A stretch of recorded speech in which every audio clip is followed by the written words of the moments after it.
Voters in San Francisco have recalled the district attorney who's known for his progressive policies on crime.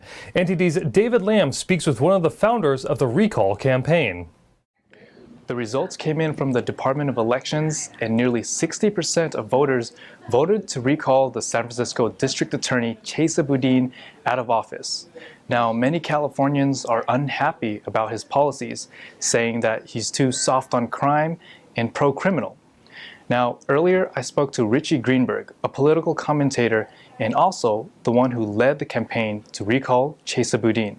Well, no, I wasn't surprised. We were happy, but the thing is that we were seeing a very high amount of advertising against us by Chesa Boudin's side in the last month, and especially in 2 weeks before Election Day. A lot of negative attacks, and so that was a concern, of course. We were watching social media. We were listening to what they were saying on their TV advertisements, and there was a bit of concern, but we kept seeing the results of the polls. There were 5 or 6 credible polls over the last few months, and especially in the last 1 week. And they all showed that we were going to succeed between 55% to almost 70%. And so ultimately, when the first report from the Department of Elections came through at quarter to 9 last night, 8:45, we succeeded. And so that was both a sigh of relief and a bit of joy. Now, this recall has been labeled as a Republican recall, and and you've also said that it's nonpartisan. What do the results say? Is that true or not? Well, absolutely not true. This was one of those scare tactics that Boudin and his camp were using to try and persuade voters that voting yes to recall him was siding with the Republicans, that this was somehow not a legitimate democratic process even. And ultimately, and this is the most important point, the Department of Elections and data analysts that are election analysts, what they did is they were able to map the results where all the votes came in and put it onto a map of San Francisco. And you could see that the votes to recall him were spread out across the entire city, regardless of whether the areas were more progressive and liberal or moderate or even slightly conservative. So complete false narrative. So there's a lot of people that are were and are unhappy with Boudin's actions and the way he handles certain cases. Can you give us a prime example of one of the criminal cases that we're talking about here? Well, there's a very good one, and this was the reason for us to go ahead and begin a recall. So back in 2020, the last day of the year, New Year's Eve, Friday, December 31st, we have this famous, unfortunate incident where we had 2 women that were unfortunately just happened to be in the wrong place at the wrong time and were hit by a parolee, Troy McAllister, that Boudin decided not to bring in and cancel the parole. Numerous times this McAllister had violated the parole regulations, and that particular day, the last day of the year, he was drunk in a stolen car with drugs and a handgun, and crashed and hit and killed these 2 women. So that is, we saw that even repeated after that with other circumstances where he was way too lenient and decided not to cancel parole and bring these convicted felons on parole back into jail. And that's just one example of many. Do you think the next DA will be any different? Oh, absolutely. Chesa Boudin never had any experience as a prosecutor. There's this loophole here in San Francisco that you don't need to have prosecutor office experience in order to run as a candidate for the DA. And that's what happened. He ran in 2019 against 3 actual experienced prosecutors. So there were 3 and then him himself. Now, he's a charismatic person. He speaks well. And he got the ear of voters, thinking that voting for him was going to make fundamental change in a positive way. So they elected him. And unfortunately, we found out very quickly that that wasn't the case, that instead his intention was to never really prosecute criminals. And the results are what we see. And that's all for me. Do you have any last thoughts you want to share? Well, the main thing about this whole recall is that last night when the results came in, I didn't think that we should be celebrating that much. This is a bittersweet victory. The recall is something that we should never have had to do. That Bodine was not qualified at all to be a district attorney. And he shouldn't have been able to run. He shouldn't have been allowed to run. So we have to look at what happened. People died.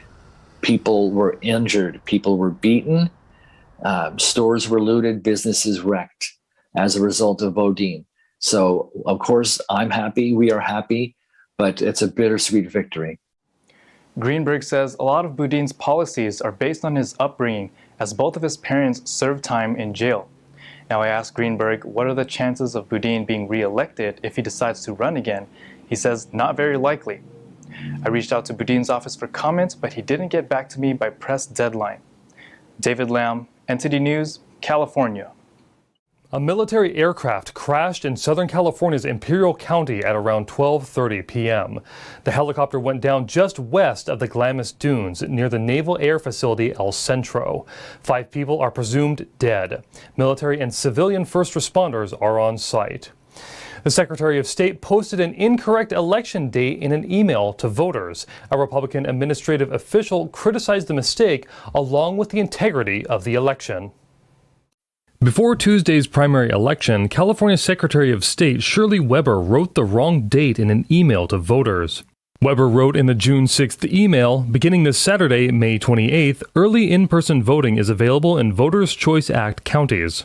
In her following correction email, Weber wrote, "Please disregard my previous email. Election day is tomorrow, Tuesday, June 7th. Early in-person voting options available now." Former Trump administration official Rick Grinnell called for Weber's resignation.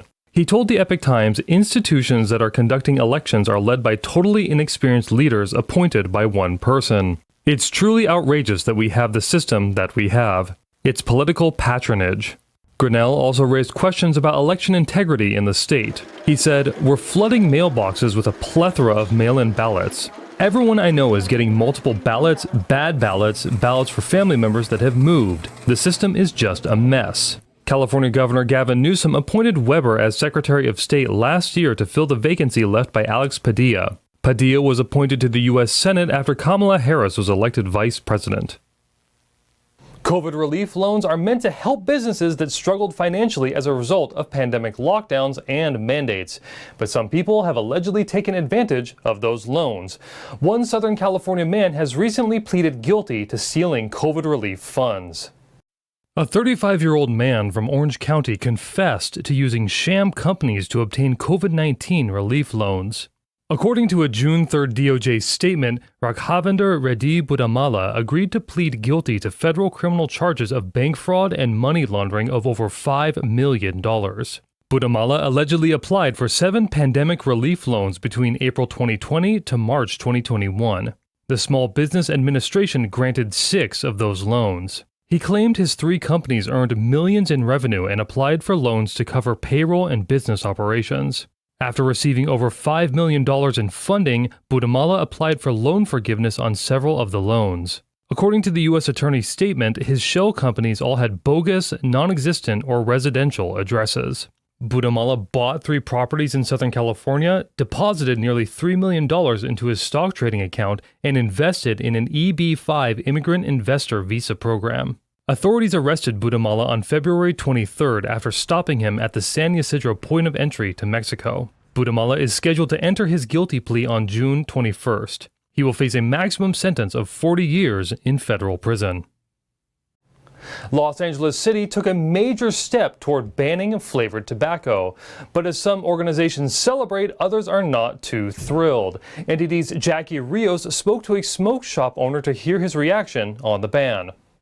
With an exception for hookah lounges that meet certain conditions, the Los Angeles City Council has voted to ban the sale of flavored tobacco and hookah tobacco in Los Angeles. We talked with one tobacco store owner in the city regarding his thoughts on this new ban.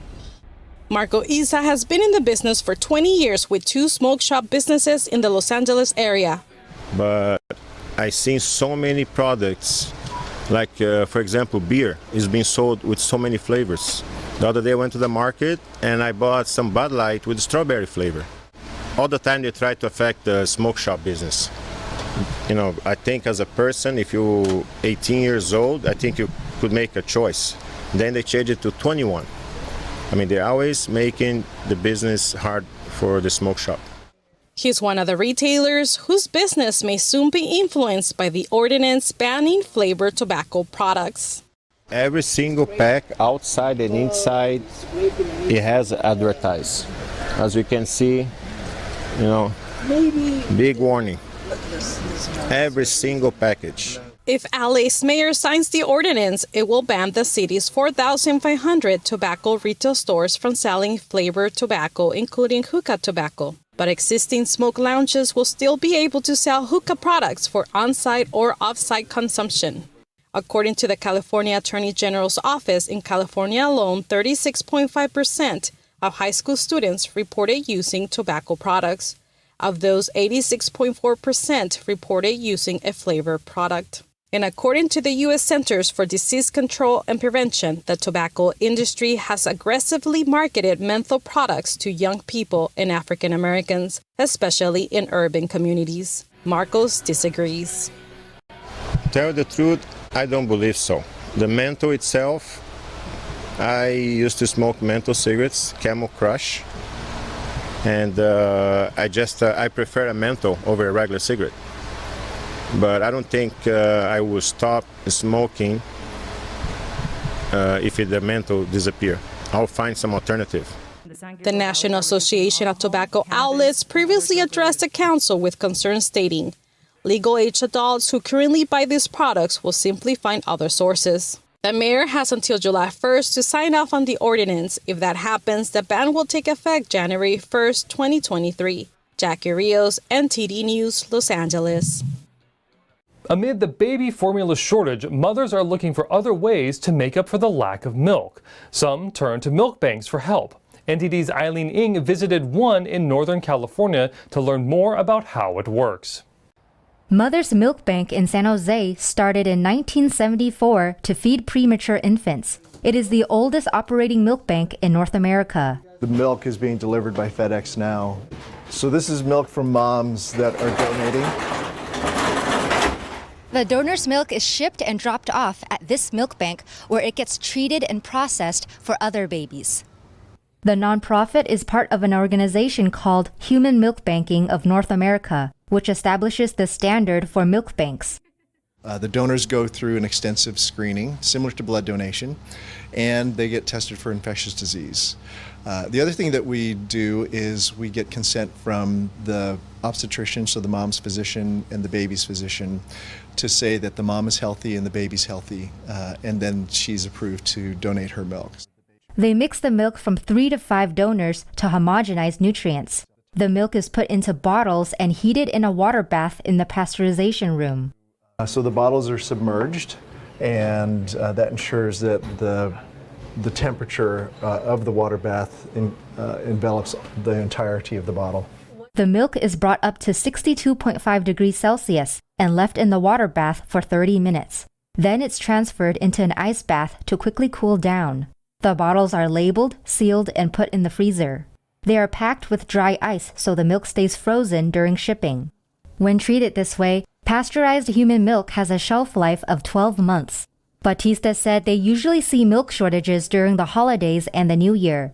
Shipping delays and weather conditions contribute to the shortage, but they are not short now. So we're actually seeing a big increase in interest of donor milk. in light of the formula shortages. And we're also seeing an increase in the women who want to donate milk also. So it's good that we're seeing that interest in donating milk, and we want to make sure that our inventory keeps up with the increase in demand that we're seeing. During shortages, they would prioritize hospitals first over outpatients. About 60% of their milk goes to hospitals.